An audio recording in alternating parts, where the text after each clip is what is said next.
right now, there's nothing going Hey, everybody, and welcome to Angel Meadows, a conversation with friends. My friend today is Alan Wright. We've been having fun just trying to get Alan into the show, and his wife hopefully will get to listen in. She's in the chat room. There she goes. Ears are on. First off, thanks everybody for showing up to the show. And Alan, thank you for agreeing, even after all this nonsense of getting in here. Thank you for agreeing to coming on. on. Okay, thank you. Thank you for having me. Been been Okay. kind of a hassle. My wife It's is telling me she still can't hear anything, but did you well, push the earphone button? No. I don't know. Push it again. well, it says that she's got a sound, so eventually it'll click in. Hey, Eric. Okay. You want to tell everybody? Whoops, she just dropped out. You want to tell everybody a little bit about yourself? Okay. Well, I was born in 1949, April 1949. I was born in Phoenix, in Arizona, and I was born to a sensitive and empath mother, and my grandmother was also that way, and my great grandmother was also. The abilities that they had was kind of passed on to me, and as I as I got older, living at home, I didn't realize I was not um, normal. I always thought I was normal, but when I started school, I realized that my abilities were uh, not everybody had them, and I couldn't really tell people that I saw ghosts and talked to spirits and stuff like that. So I did not let anybody on to that. Even my family members, some of them didn't even know that because not all of them have those abilities. I was the oldest of five children. Um, but anyway, all through school, grade school, high school was the same way. I never let on that I had any of these abilities. And then when I graduated from high school, I started working in a a food store chain, and I quickly went into management.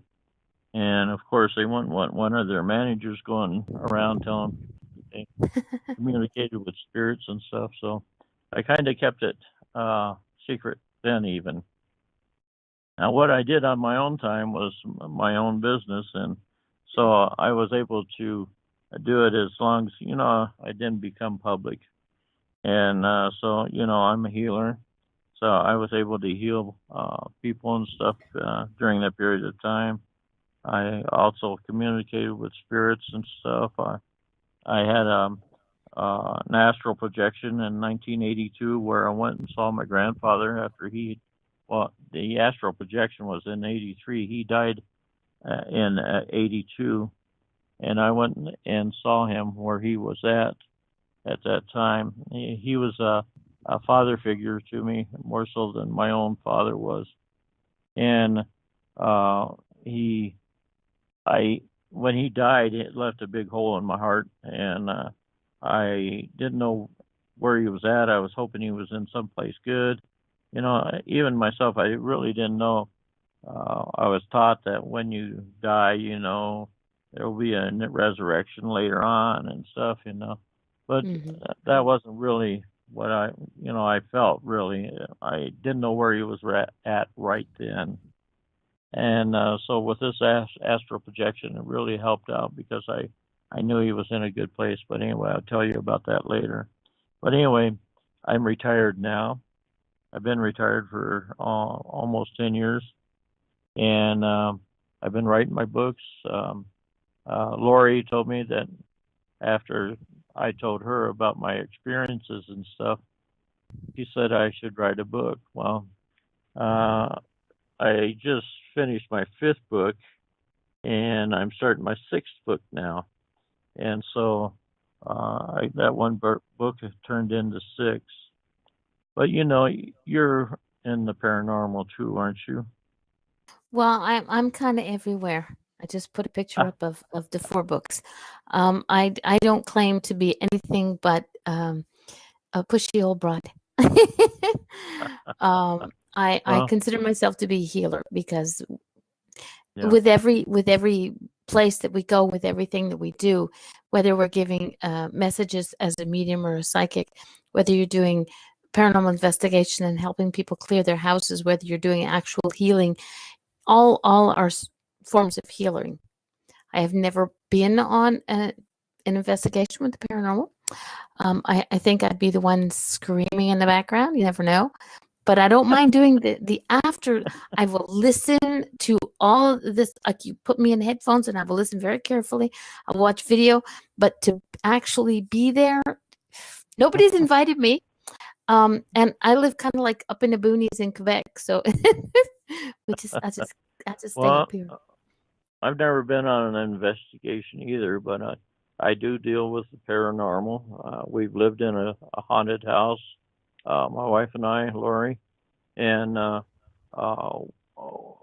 come to find out, she is also an empath, sensitive, and a passive medium. And so her and I, we can actually bounce ideas off from each other and everything. And it's pretty unique as to what happens when we do. We were able to work one channeling just a couple of weeks ago together, and that was pretty neat because we were able to verify who we were talking to because we both had the same message basically. So Oh, it was nice. pretty interesting. Being married to somebody in it too helps out, so you don't get divorced later on. Yeah, it would be interesting to have to be able to your partner in life understands everything you're doing and going through, so it makes it a little bit easier. How long have Yeah. you and Lori been married? We've been married now, be 10 years in August, this coming August. She Okay. said yes. I was waiting for her to have a confirmation on that one because usually you boys are really not so good at remembering dates. But in my Well, case, I'm really crappy at remembering dates. yeah, we've been married 10 years. We'll be 10 years in August. And so she's been a tremendous wife. She's a great support. Uh, she, uh, she's, I consider her my, how can I put it? All she has to do is touch me and I calm Mhm. right down, you know? And She's your ground. that's pretty neat to Yeah, have. she's your ground. Now okay, you've got 4 books out now. Okay, I've got a picture. I think I there's have one that is in four. Spanish. Okay. Yeah, 4th five. is in production, and 6 is in your head, or you're writing it. Oh well, actually, I have 4 books out right now. Fifth Mhm. is in at the publishers, and it will be out shortly. But I've also started my 6th one, and my 6th one is going to be about the experiences that I've had on radio shows. Okay. You know, being a medium, you at least with me, a passive medium is a medium who cannot call out spirits. Okay. Um, but they can come to me and relay to me their messages and stuff for people that I might be talking to or something like that. So when Okay. I'm talking to like a host or co-host on a radio show, I have no control out of that. There's been 3 shows that I've actually interrupted because there was a message for one of the people, either the host or co-host, that I had to give them from one of their relatives, and that's quite unique. But it has happened, and Okay. happened one time when I was uh, interviewing for a show in the UK, and another one in Michigan. One in Michigan was pretty neat. Uh, and one of the times uh, the host's father kind of sat down beside me, and I knew he was him because I got goosebumps and I kind of got a chill. And I told her, we were on the phone at the time, and I told her, I said, your father's here with me now. She said, he is. How can you tell? And I said, well, I got goosebumps, and I got a chill and everything. And I said, he wants me to relate to you that he loves you and that he's around you all the time also. And she says, well, I don't ever feel him. And I said, well, he's telling me that he's coming over to you right now. And like in a split second, she goes, I'm getting chill bumps and I'm getting chills. I said, well, that's your dad. And and I told her a few things, and then she says, I think he's got his hand on my shoulder. And I said, yeah, I can see him. And I said, he does have his hand on your shoulder. I almost looked like a father-daughter picture, you know. Okay, yeah. She was sitting down with him, standing beside her. But yeah, I have no control over that part of it. And when they come to me, um, sometimes they put a picture in my mind. Sometimes it's just feelings. It's almost like they're talking to me through my feelings, and I know pretty much what they're trying to tell me. I had the same lady once. She was selling the family farm, and I guess the family was up in an uproar about how it was going, things being sold and stuff. And the father was really upset. And he, I was talking to her again, and I asked her. I said, "Do you have a statue someplace on the farm?" And she says, "Statue." And I said, "Yeah, I see a statue." I said, "It's pretty good size." I said, "Could it be in the barn or in the house or something?" And she says, "I don't know." She's, "Oh, I bet you're talking about a pump." I said, "A pump?" She said, "Yeah, you know, one of those old time pumps with a handle on it." And I said, "That's what it is." What I got in my mind was it looked like a statue at a distance with her arm up in the air, almost like a Statue of Liberty. But that's what it was, is one of those pumps. And I couldn't understand why it would be showing me that. But it was because the two brothers, I guess there was two pumps, and each one of them got one, and they were arguing and fighting about the pumps, who had what or whatever. And he was really upset about that. But yeah, I kind of, after the shows and stuff, when that happens, I have to sit back and kind of laugh at what went on, you know, because it's almost like watching another show.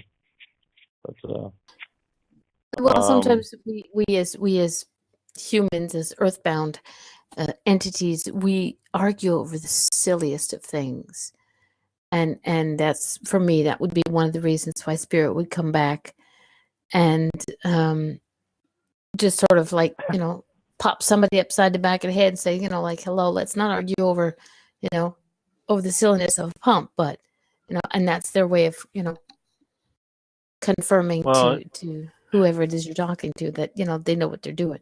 You actually are talking to their father or whomever. So yeah. yeah, she had a problem too. I guess after he died, he was around quite often. She could feel his spirit. She's a sensitive also, and she could feel him around her and stuff. And she said she would talk to him even though she couldn't get an answer or whatever. But all of a sudden, all that went away, and she was wondering why, if I knew why that would happen. And the message I received was one of the family members told him to go to the light, that they felt that he was around too much. So that's the reason he kind of backed off away from the family there, including her. And I told him, I told her, I said, well, he's told me that he'll be around you more now. And so, yeah, I think it's really interesting as to what goes on, when you're dealing with people and spirits and stuff. Yeah. Can you remember the first time that you connected with spirit? Like you said, you've been doing it as a kid, but can you remember that moment where you sort of, as I call the aha moment? Well, as I got older, my abilities became stronger, Mm-hmm. and I think the aha moment for me is when I went and saw my grandfather. Always felt that I saw um, ghosts, if you will, spirits. I saw one when I was only 6 years old, but to communicate with them like I am right now, I couldn't really do that. I could tell they were around me. Mm-hmm. Um, like my school buddies after high school, if I could almost tell when one of them died, and that was really strange because their name would keep popping into my head, and it would be a name that I hadn't thought of for a long time. And Yeah. all of a sudden, I was thinking about it, like every other day or something, and I would find out later that that person had died, and I from that it just started getting stronger where I started receiving messages and stuff like that, um, from them. But it was when I went and saw my grandfather in 1983. That was the aha moment for me.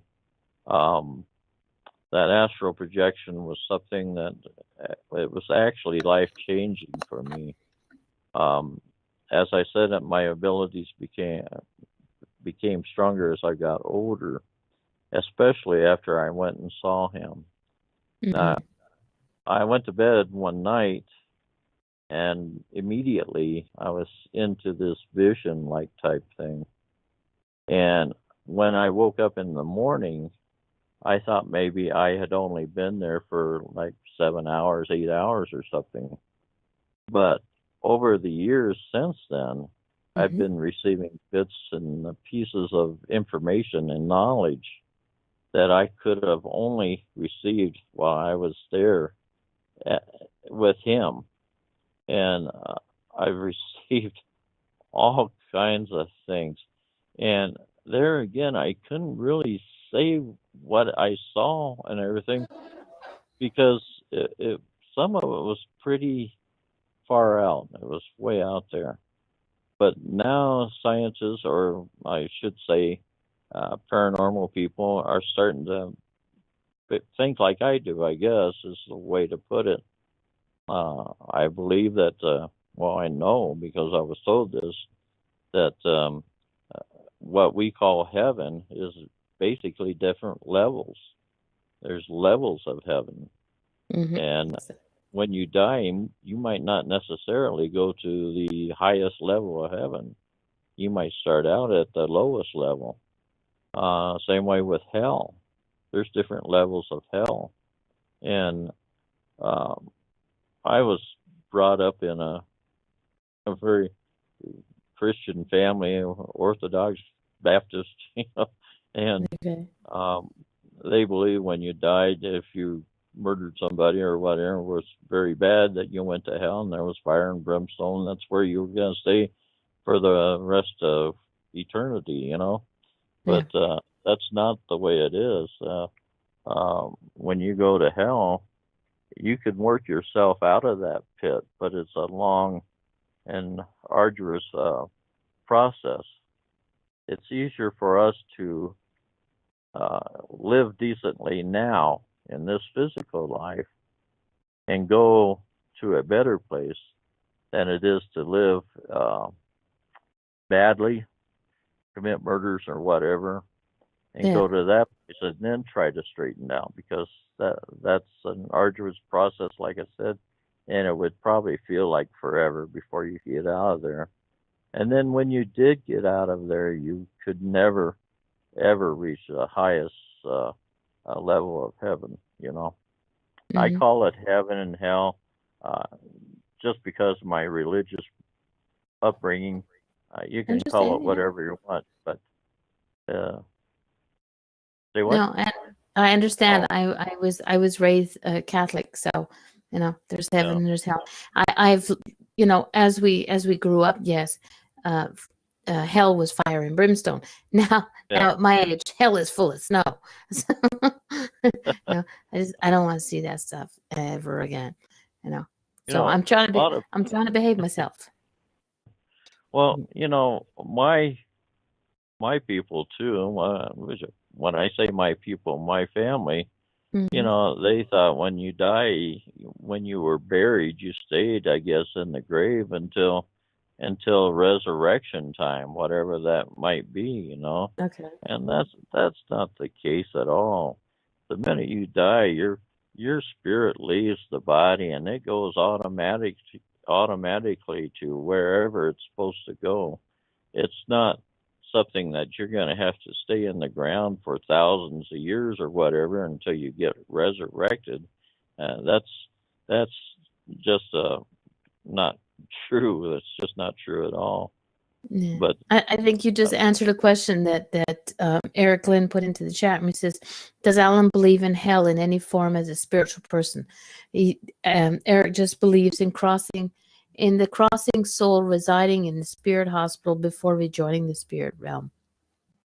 So I think that answered that question. That you know, your upbringing was one thing, but what you believe now is that well, it's not just one. I'm not a big fan of organized religion, but No. don't I don't put religion down as long as it teaches you to love one another, you love Mm-hmm. your family, you love mankind, you you treat the earth right. If you do those things, if you stop and think about it, if you go to the Bible and the New Testament and what Jesus taught, that's what Jesus taught. Yeah. Exactly what I've been telling you. Anything other than that becomes, I believe, religion and smoke and mirrors. You know, if you have to do something other than that to go to heaven, then it's not right. It's you know, uh, to me, Mother Teresa was a saint.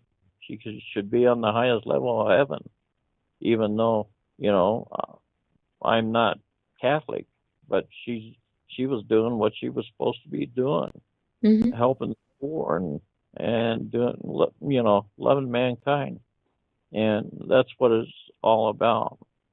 And that's what I was told. That's what I was showed, and that's what I believe in now. That's what it is. Um, uh, when you die, your scientists even tell you that you cannot destroy energy.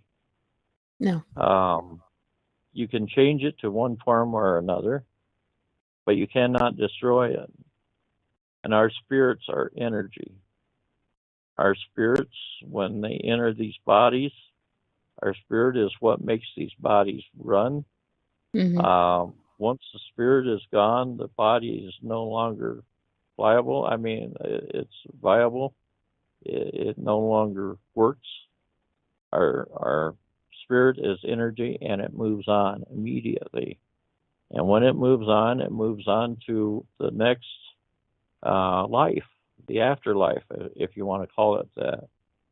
But this life, I was told, is forever.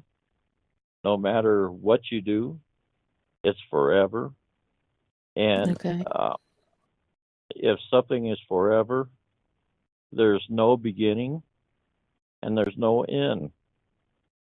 Now, there's a little catch there, no beginning. So when did this life start? Did it start when we went into our bodies as a baby, our spirits? Mm-hmm. No. It started long before that. It started in a pre-existence. We were around since beginning of time. Speaking of time, by the way, there is no time there. They have no use to it. It's not there. There's no time. But since the beginning of time, we've been around. We've been around with all of them. We've been in their pre-existence. Most of that pre-existence was to prepare us to come to Earth, to receive our physical bodies. Um, I don't know what the process is basically for that. I don't know what that is, but that's what I was told. It's a process or a learning to come to this earth and take a physical body and live our lives. Our family units is not by mistake. The family is organized before we even came to Earth. I was on a radio show with one in the UK, and the host of the show, he told me at the beginning of the show that his twin brother had died about a year before that, and he said that he was having problems with it, And the co-host, she spoke up and said, "Yeah, it's really bothering him about his twin brother dying, and twins have a special bond between them. They've had that bond since the pre-existence. They came to this earth together, and that bond continues on this earth and even after they leave. Anyway, about 3/4 of the way through the show, his brother, my wife and I was sitting on the bed, and his twin brother sat down beside us. Both her and I both felt it. And I had to interrupt the show, and I told him that his brother was sitting beside me, and his brother wanted to let him know that he was around him all the time. He also wanted to let him know that he was possibly in one of his dreams. And the minute I said that, the spirit nudged me, and he said, "No more." I said, "Well, he's probably in a couple of your dreams." And he nudged me again, and he said, "No more." And I said, "He's probably been in several of your dreams." And the host spoke up, and he said, "Yes, he has. I've been dreaming about him a lot lately." And I said, "Well, he wants me to let you know that he's affirming everything that you saw in those dreams and everything else, that it was him, and it was him that was giving you those dreams." And I told him that his brother also wanted me to tell him that he'll be waiting for him when he crosses over. So, uh, we came from a pre-existence. We are here in a family unit now. Unfortunately, a lot of those families are torn apart and everything because of divorce and whatever, wars and everything that goes on in this planet. But basically, we are family units, and when we return, we will return to our family unit. I don't know how that process works, because some of us will probably be in hell, and some of us in heaven. I don't know, but I'm here for eternity. They can't get rid of me. I'm just here. Like to torture here on people while Earth. I'm here. Yeah, exactly. And I've been here for like a bajillion years. I went down to, as they say, I went to hell, and they said, "Not coming here." And I went to heaven, and they went, "Oh no, not here." So I'm just here. Well, can I tell you the story about when I went to see my grandfather? Yes, please.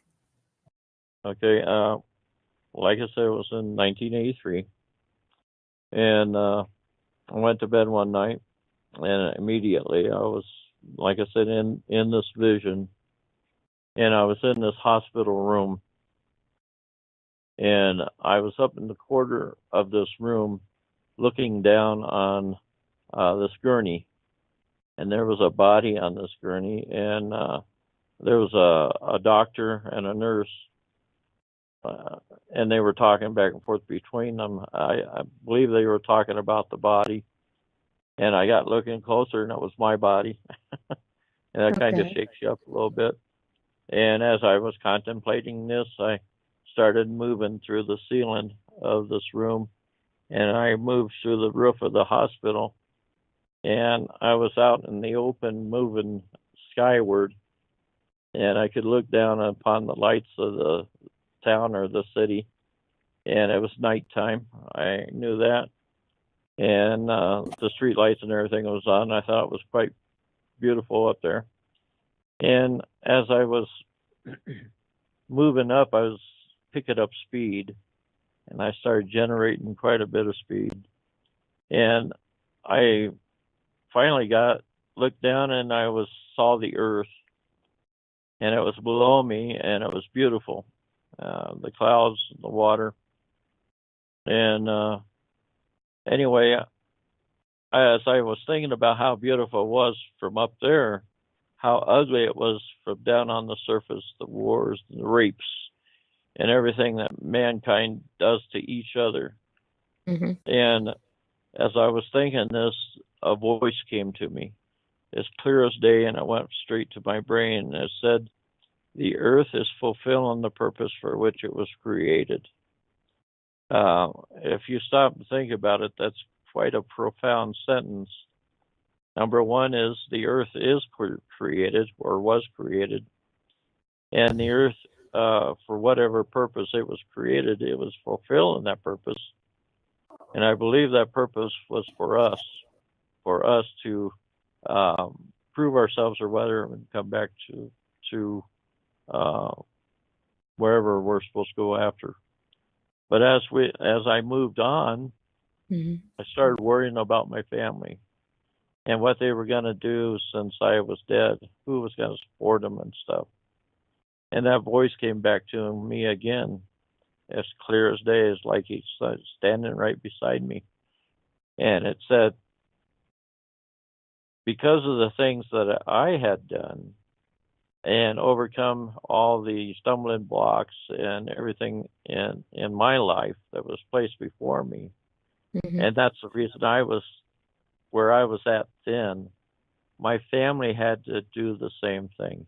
They had to be able to learn how to make choices and how to overcome stumbling blocks and all this that was placed before them, so that they too could, their spirits could become strong and be like, come back to like where I was at then. Mm-hmm. So that told me right then that the earth is like it's like a test. Um, it's for us to for our spirits to become stronger. You know, they say whatever don't kill you makes you stronger, and that's pretty much what it is. Yep. Even the hardships, even the death, and all the sorrows that we go through makes us stronger. We sometimes wonder why these things happen. Why does God allow this to happen to us? Well, it's in the plan. That's all I can say. It's in the plan. And that's what this earth was created for. And it was created for our spirits, to make our spirits stronger. Um, anyway, I continued on, and all this time I was gaining speed and going faster and faster. And all of a sudden I was among the stars. There was no more planets. I was among the stars. And I was thinking to myself, I never realized that the stars were different colors. There was all kinds of colors of stars. And as I was thinking about this, I was picking up more speed. And all of a sudden, the stars became white streaks. I was going so fast, the stars were just becoming white streaks as I went by them. And then all of a sudden, it was dark. It was like somebody turned off the light or something by a switch.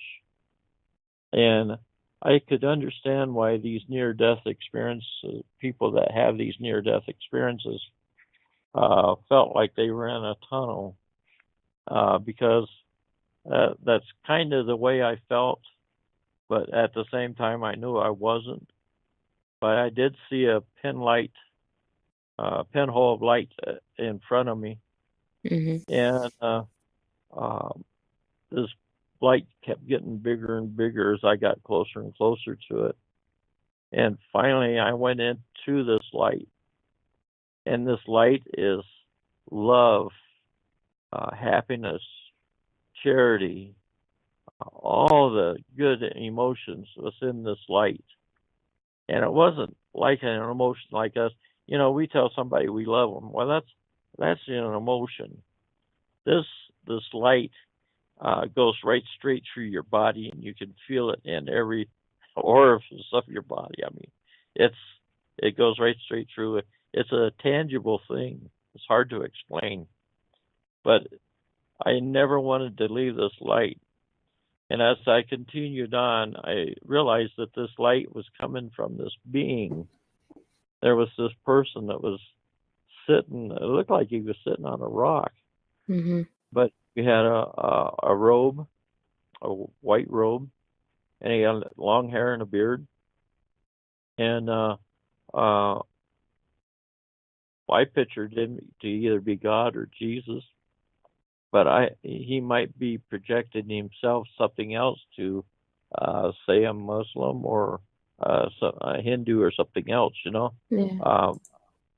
But to me, he projected himself to somebody that had a lot of power, that you could say was God. But before I could get to him, I blacked out. I don't remember that part of it.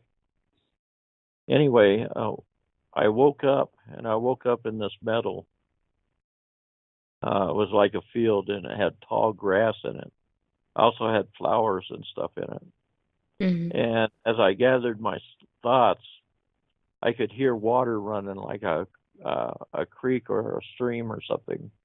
I could also hear birds and stuff chirping in the trees.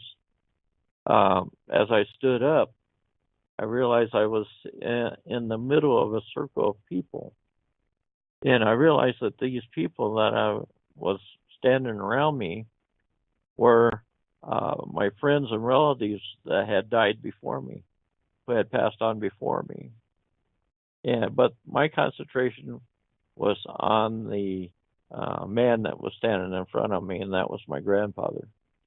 And he communicated with me that how much he loved me, and but he did it telepathically. Okay. He didn't have to, and it went straight through my brain. And I could tell him the same things. I could communicate with him the same way. I felt like I could talk if I wanted to with my mouth, but I didn't have to. And anyway, that the ending of this was him and I walking along this path that was next to a forest that was next to this field of tall grass. And he was telling me things. And that's how it ended. Now, when I woke up, I felt like I had a glow about me. I felt like I had just stood before God. And it was something that I'll never forget. And but I couldn't remember what he was telling me. The only thing I thought he could be telling me was we were walking along was maybe to change my life, make better choices and stuff like this. But I realized as time went on, like I told you, I'm getting these little bits and pieces of information, knowledge that is part of that astral projection. Since there's no time there, I could have been there a year. I could have been there a month, maybe just a week. Yeah. But it felt like just a few hours to me. But in their time, I could have been there a long time. But when they brought me back to my time. And but anyway, I realized now that I had been there for a while. Anyway, any questions? But Okay. If anybody has any questions in the chat, make sure that you pop them in there. Excuse me, capital letters if possible, so this way I can pay attention, because you know how I am. I see something shiny and I'm like a cat. what Go ahead. one reason why I tell this so much is because people want to know what happened when they die. And if you're a good person, you've never done anything wrong, you don't have a guilty conscience about killing somebody or whatever, that's probably how it will go for you. There won't be any buried in the ground for years and years or whatever, waiting for something. That will be as it is when you die. I don't know what else.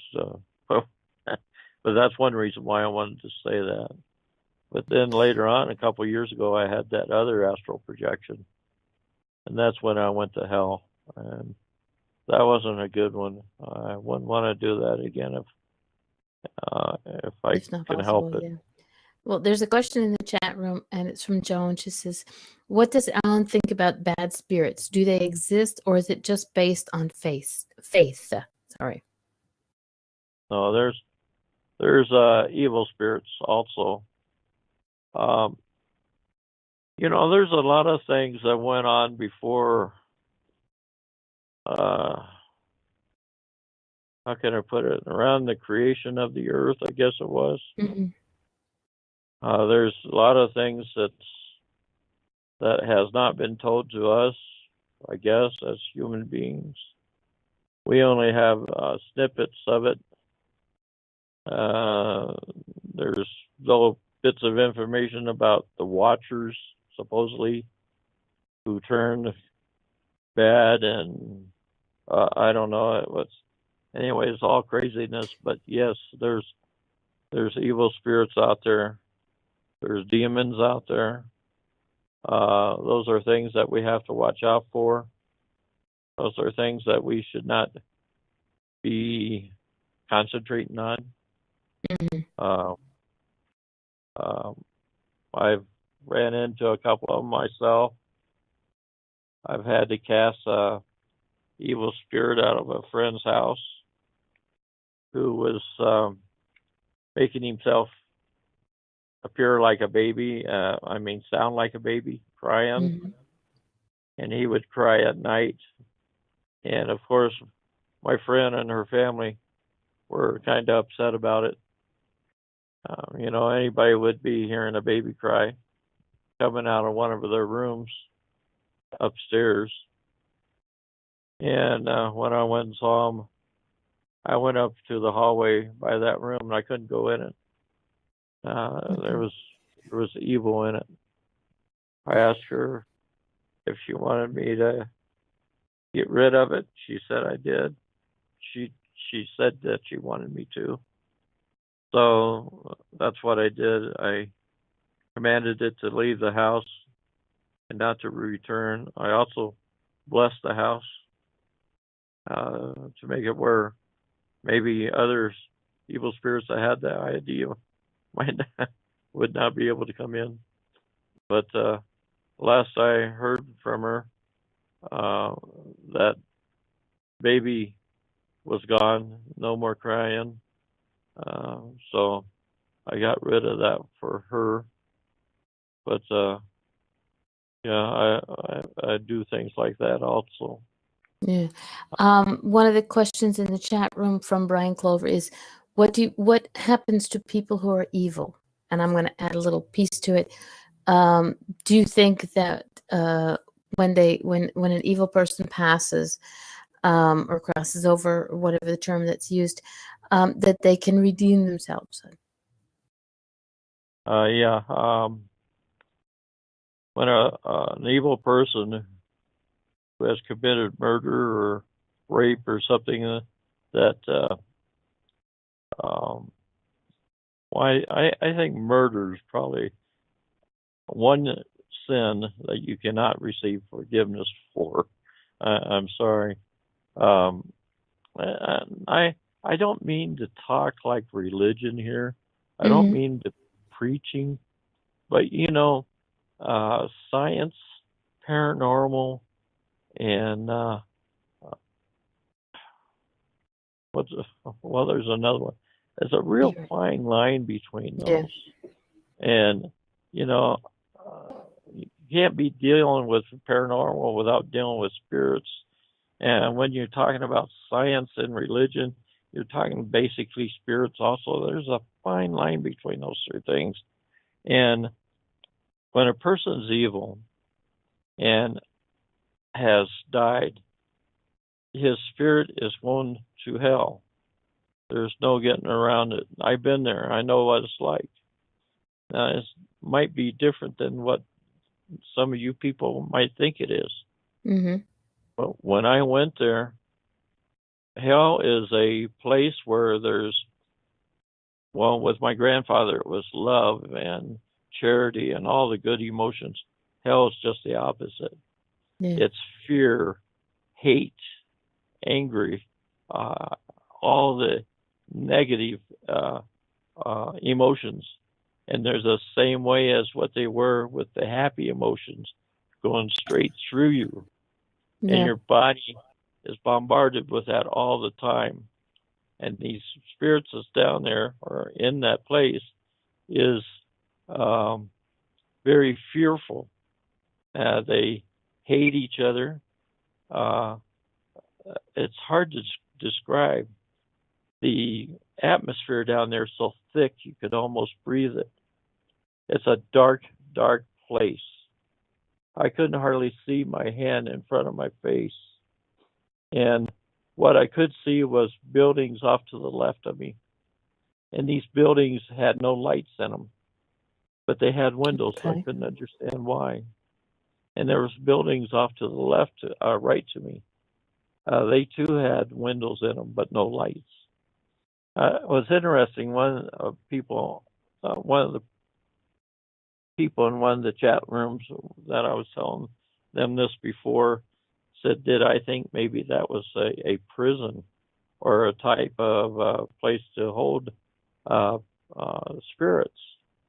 I had never thought of that before, but that could be, because I couldn't figure out why there would be buildings there, but no light, and then there'd be windows on them. But maybe the windows had bars on them or something. Maybe it was a type of prison. I don't know. Mm-hmm. But as I moved on this path that I was on, I kind of looked behind me, and I felt 3 or 4 shadow people behind me. And that made me kind of fearful because I didn't know what they had plans for me. But as I moved along, all of a sudden I saw this spirit on the right-hand side of me, and he was hiding around the corner of one of these buildings, and he wanted me to come closer to him. And I moved as close to him as I felt or dared to move, and he wanted me to come even closer. And I told him, no, I'm not moving any closer. What do you want? And in the conversation, I realized that this gentleman, this spirit, I called him a gentleman by mistake, this spirit I had dealings with, and when he had his physical body, when he lived in this life, as you know, I'm a healer, and his wife had a mental condition where she got headaches, sometimes 3 times a month, or sometimes as much as 2 times a week. And she would call me and ask me to come over to give her a blessing. And I would lay my hands on her, and I would ease the pain of these headaches. Sometimes they would go away completely. And he would answer the door, but I could tell he did not like me. I think he thought I was some kind of, I don't know, crackpot or something. But anyway, In the course of the conversation, I found out also too that he had murdered somebody in this life, and that's the reason why he was there. But the main thing was he was fearful because the guy that he had murdered, he was afraid was there in that place with him, and he was afraid that that guy was looking for him. Now, he wanted me to help him like I helped his wife. Mm-hmm. And I told him, I'm sorry, but there's nothing I can do for you now. You did this to yourself, and now you're going to have to live with it. And he also wanted to know if I could get him out of there. And I said, no way. You'll have to get yourself out of there. But like I said, hell's a place where there's different levels. And as these people, these spirits, learn how to, I guess, abide by certain rules, Mm-hmm. able to better themselves in whatever way they have to, they can move to the next level. One thing I might say to you right now, if you have any addictions like alcohol, cigarettes, or anything, those addictions, when you die, don't go away. They go with you. That's the reason why drugs is so bad for the body and spirit. You know, a lot of places that I've been into where there's been people addicted to drugs, where they've used the say a vacant house for their drugs. Okay, A yeah. lot of times, a What's lot of known as times those crack houses houses type are, of thing. Mm-hmm. yeah, a lot of times those places are haunted, and a lot of times there's portals in those places where these evil spirits come into and leave by. And I believe these uh, these drugs, they weaken your spirit, and when the spirit becomes so weak, they can be overpowered by these spirits, and you can become possessed, and it's very bad, very bad. I cannot tell you how detrimental drugs are, not only to your body but to your spirit. And then That makes sense. to actually be able to take that with you is very, I can't tell you how bad that is. But anyway, if you can work your way out of that and work your way to a higher level of hell. But like I said, you'll never get to the highest place of heaven, but you can work yourself to a better place, probably to a place where my grandfather is, and that would be very good. Now, the place where my grandfather is, I called it paradise. it's it's not the highest level of heaven, as but I call it paradise because if you know your Bible in the New Testament, when Christ was being crucified on the cross, he told one of the uh, thieves that was on the cross beside him that day he would be with him in paradise. Now, that's where that thief went, was paradise. That's where my grandfather is at. That thief wasn't going to be able to go to the highest place of heaven, but he went with Jesus that day to paradise. But anyway, We have a couple that's my questions in the short chat story. room. Okay. Okay. We have a couple good questions in the chat room. Larry says, "Do you believe that angels have a gender, either male or female, or are they beings without a gender?" Well, you asked me a question I really don't know. I know Your there's opinion. my opinion. Mhm. My opinion, yes, they are different genders. They're male and female. Now that's just my opinion. I was not told that, but I feel they are. I also feel that there's our ancestors, some of them that are angels. They act like our guardian angels. When they leave, when they die, a lot of times they stay around in this earthly realm to help us, to protect us. I know this to be true because I've talked to uh, uh, spirits, mothers of people who are having problems, and they're staying here to help them out and to help give them strength. And that's my definition of a guardian angel. So, yeah, it can be male and female. Okay. We also have Joan in the chat room who has Alan, have you ever been affected physically by a spirit or a being or an entity? Yes. You know, when you're dealing with the paranormal, you deal with it all the time. It's 24/7. Even when I write my books, I was writing my when I was writing my roads uh, roads less traveled, my third book. I was writing about when I went to hell, and and I was talking about that spirit down there. Uh, you know, I came away from that writing that chapter. I had an attachment. I don't know whether that spirit that was in that hell had attached himself to me. I don't know, or maybe one of his friends. But I had an attachment, and I had the same uh, hatred and anger, and I was snapping at my wife and all kinds of things. And I had to do I had to I had to do a purification or a purge, I should say, to get rid of that.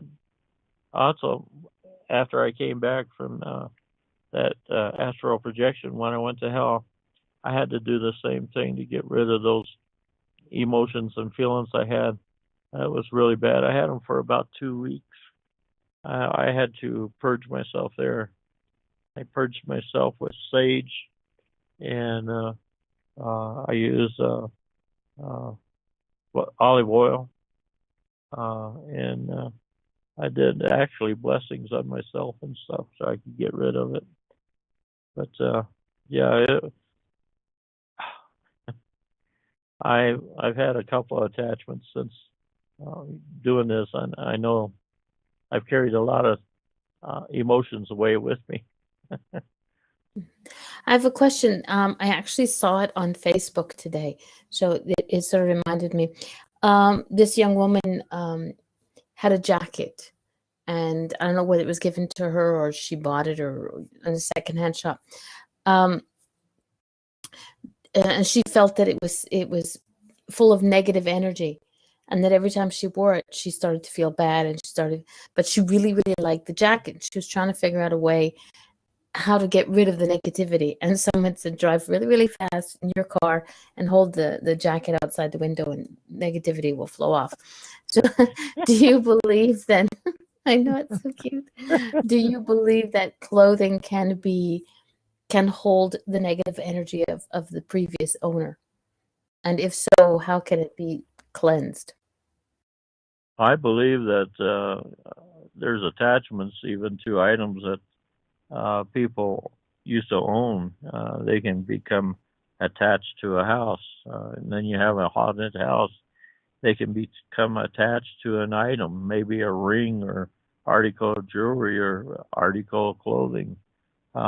Yes, and personally, I believe the best way to do it if you want to keep that item is probably do a blessing on it, or like what you would do on a haunted house if you wanted to cast the spirit out.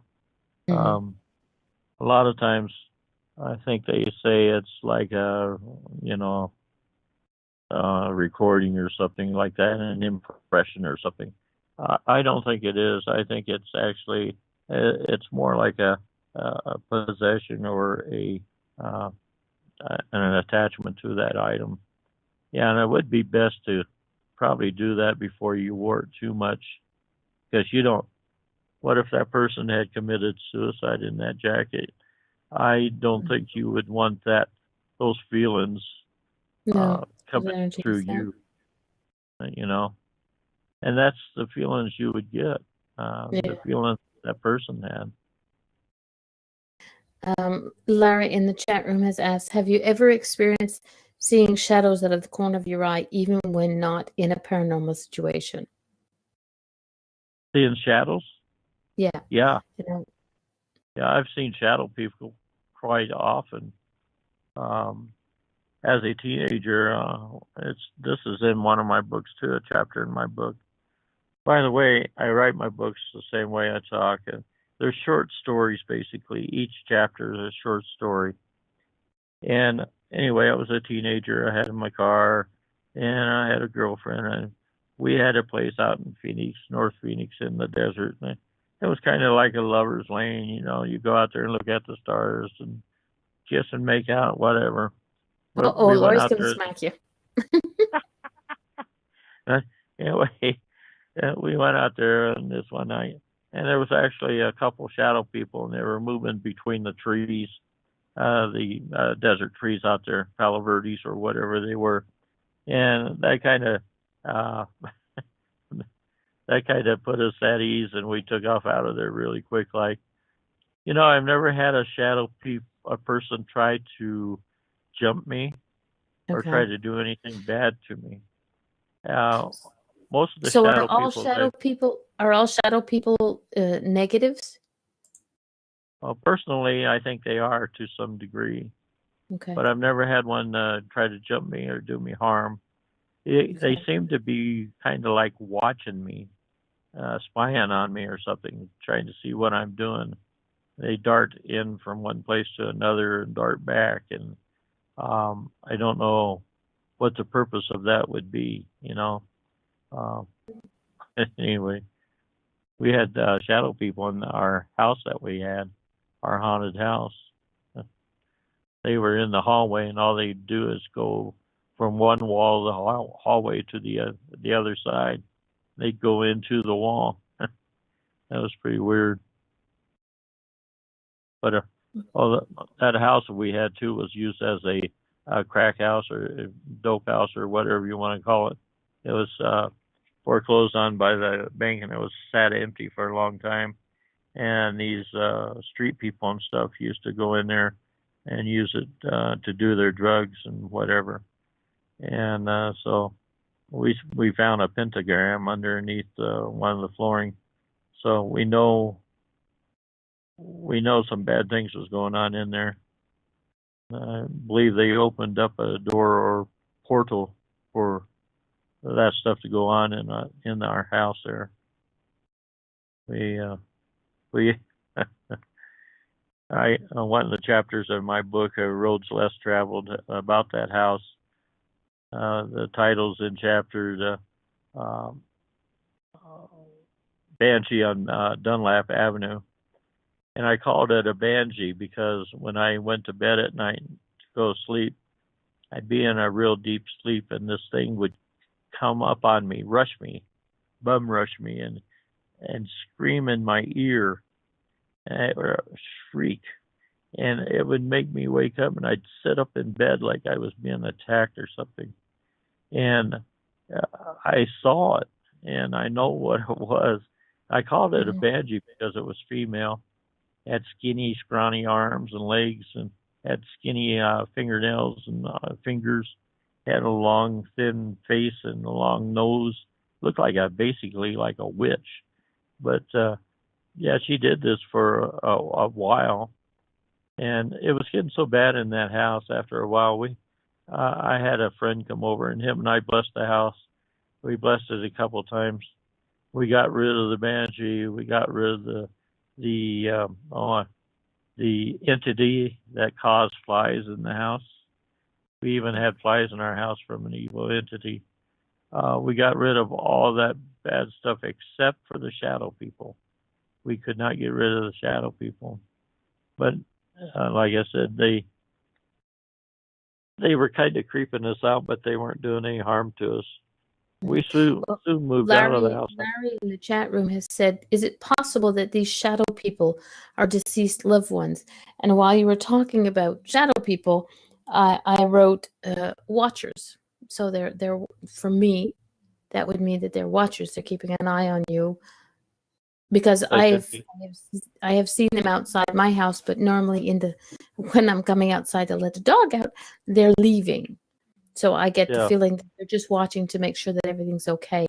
I mean, I know in general a lot of people think that shadow people are negative, but I'm one of those people that my unicorns fart rainbows and butterflies, so I'll find the good.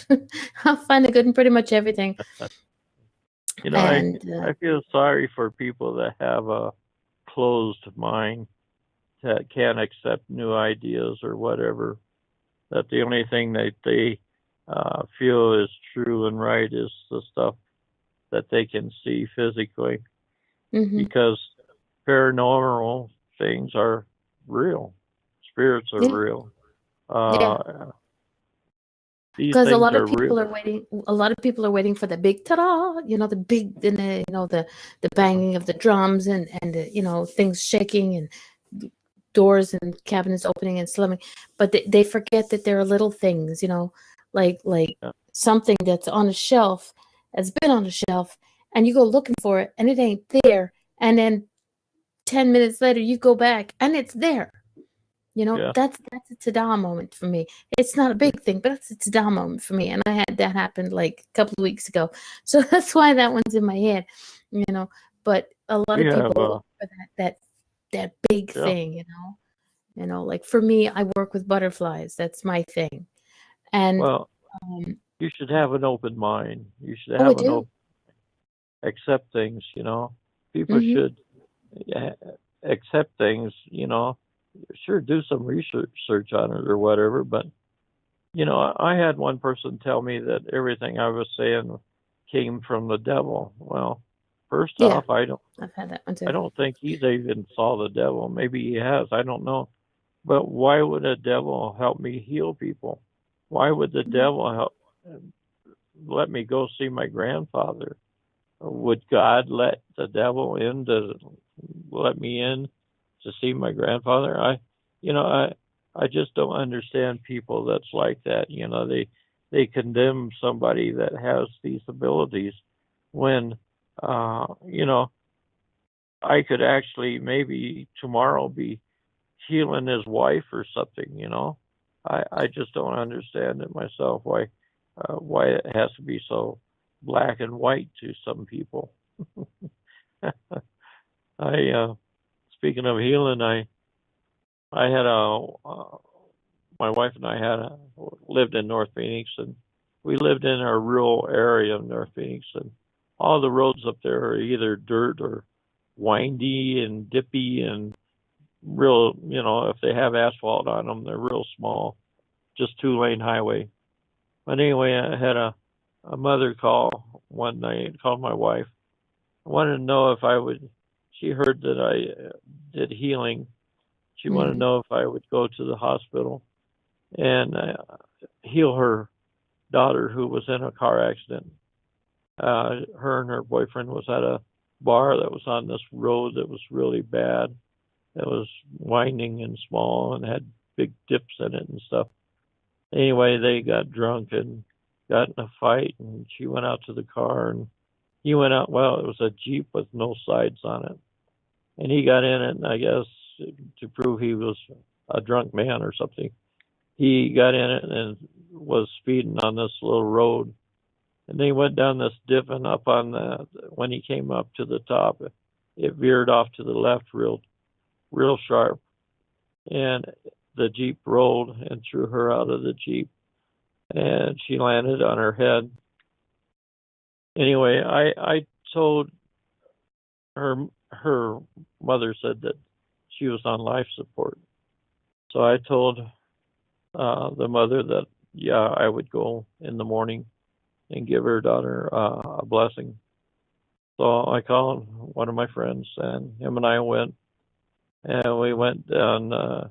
We went to the emergency room, and at first they weren't going to let us in because she was in really bad shape. Mm-hmm. And I told them that I was actually lay clergy, and that the family had asked me to come and give a blessing to their daughter. Sort of almost like the last rites for maybe a Catholic or something. So anyway, they let me in, and my friend, and we went to this room. She was not in her bed. She was in this contraption that had like legs on it that supported her own legs and spread them apart. Had arms on it also that her arms were attached to. She was almost, well, it was almost halfway, sitting halfway up, and she wasn't laying down. And I'd never seen so many wires and hoses and stuff going in and out of a person in my whole life. There was machines all the way around her. Anyway, worked my way back to to her head, and I anointed her with some oil.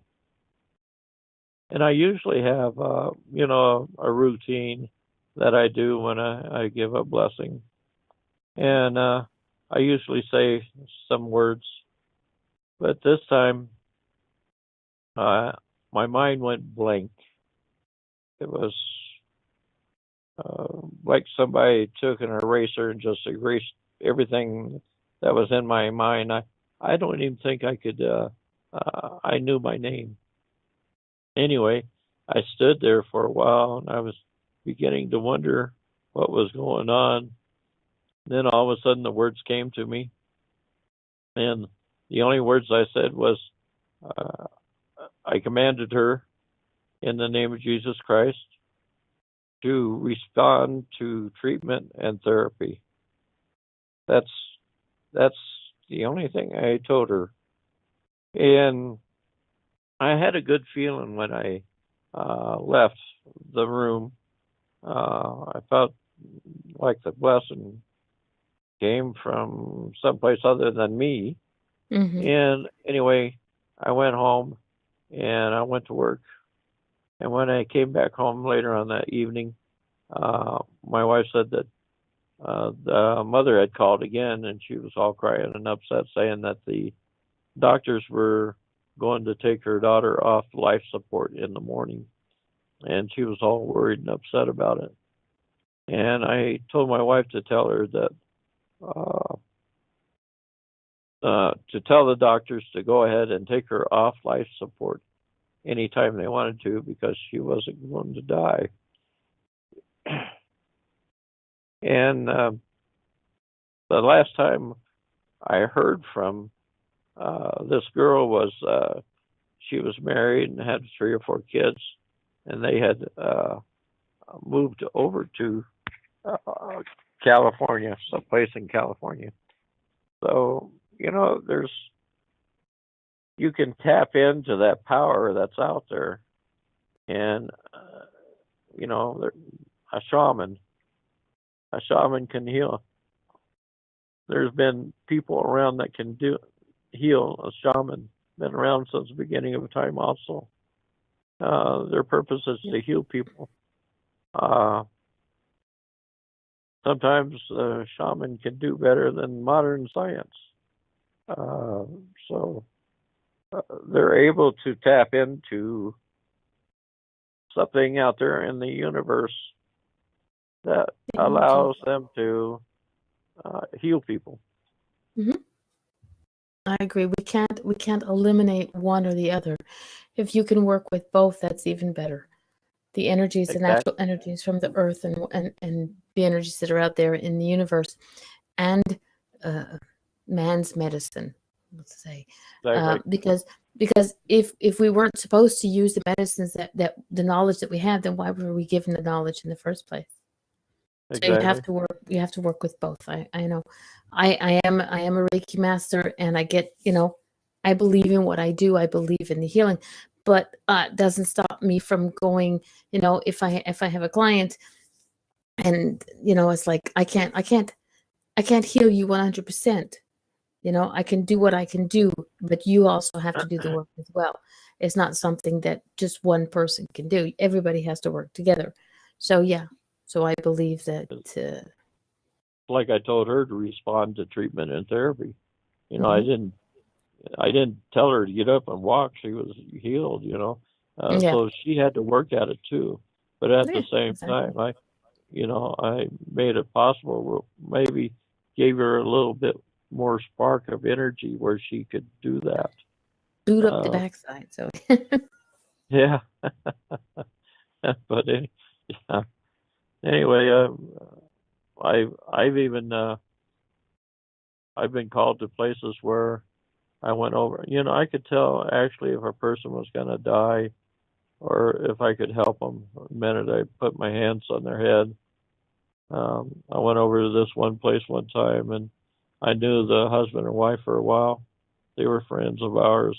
He had brain cancer, and I had given him some blessings before, hmm and I knew he was going to die, and it was a sure thing. But the blessings was to calm him down, give him some peace, and stuff like that. But this one night she called me, told me that he was very restless. He was starting to see people in his room, talking to him, and thrashing about on the bed. So I went over and I went into his room and I laid my hand upon his head, and uh, all of a sudden I got the realization that all I was doing was delaying the inevitable. yeah, He was supposed to die. It was his time, and all I was doing was delaying that. And by doing so, I was causing him and his family grief, pain, sorrow. And so when I put my hands upon his head, I released his spirit. I told him that the people in the room were his ancestors who were ready to take him to where he was supposed to go. hmm And for him to go, I released his spirit. And, I went out in the living room. I said my goodbyes to her. And I went home. The drive was about 5 minutes or so. And as I was walking in the door, uh, the phone was ringing, and she said that Bill had passed. So, I by releasing his spirit, I made it where he could move on, and she could possibly move on also. yeah. But That's some of the things that some of us have, and I'm going to use us because when somebody is very sick and they're close to you, their family, their loved ones, we forget that they fight for us to stay here because yeah, that's what we want. But it's exactly. it's it's as difficult as it is. You have to allow them. You have to give them permission to leave. You have to give them permission to stop hurting. Been there, Same done way that. with our pets. hmm Our Larry pets in the get chat room, in the well. Larry in the chat room says, "I believe that a more correct term is dis-ease. It is a job of energy healers, shamans, etc., to try to remove the dis-ease. We Yeah, get ill in our emotions, our auras, our chakras before it manifests into the body. So exactly. therefore, the energy is to release the dis-ease to bring about bodily healing. That makes sense. And by the way, Exactly. Larry is also a Reiki master. Yeah, So, but yeah, that's pretty much what we were talking about too. yeah. Yeah, It's different way of putting it, but yeah, we have to, you have to. People people don't live negative. I don't believe that people live negative on purpose, but negative does come into our lives. It's yeah, inevitable. It's out there, but we just have to choose on how we deal with it. And one of the ways is, every morning you get up and you say, you know, let's make this a good day. You have to start the day off with a positive thought. And for me, when I go into work, before I step through the doors at my job, I will say, okay, nothing that passed.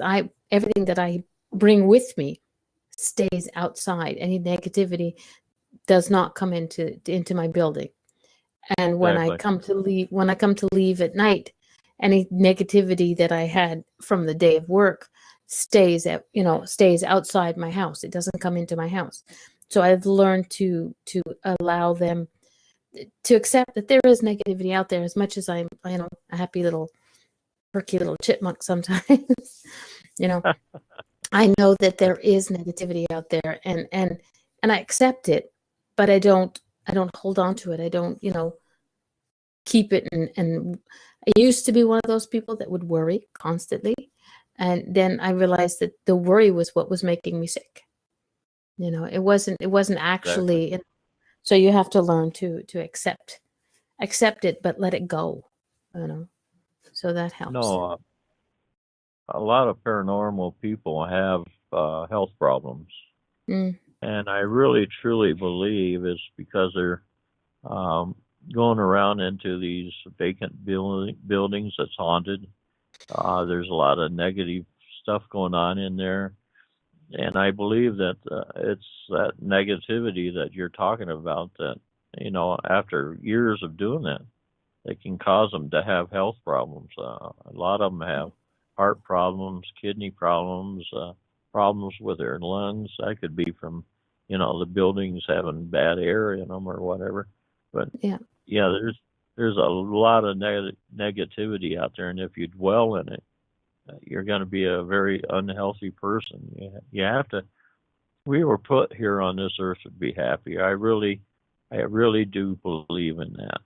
Mm, Um, if you're unhappy and you're negative all the time, then you're going to have health problems. That's all there is to it. yeah. Well, one little thing note, I've put the links to your Facebook page, Oh, to okay. the Amazon where your books are for sale, and Great. the Facebook page and the website for Stillion Books, your publisher. But if we Okay, can make great. this one short, because we have about 10 minutes left, but I remember you told me when we spoke that time, how you met your publisher. Oh, yeah. Uh, like I said, the paranormal is paranormal, and things happen. Mhm. uh, I I don't believe that. Uh, how can I put it? That you're. I believe if something is supposed to happen, there's a way and a will for it to Yeah. happen. Uh, when my wife and I got married, I told her about all my experiences and stuff like that. She told me I should write a book. Well, I never wrote a book before. I Hmm. never knew a publisher or how to go about it or anything like that. So anyway, I was on Facebook one day and I had 250 friends on it when I went to bed that night. And that, Okay. to me, 250 friends was pretty good.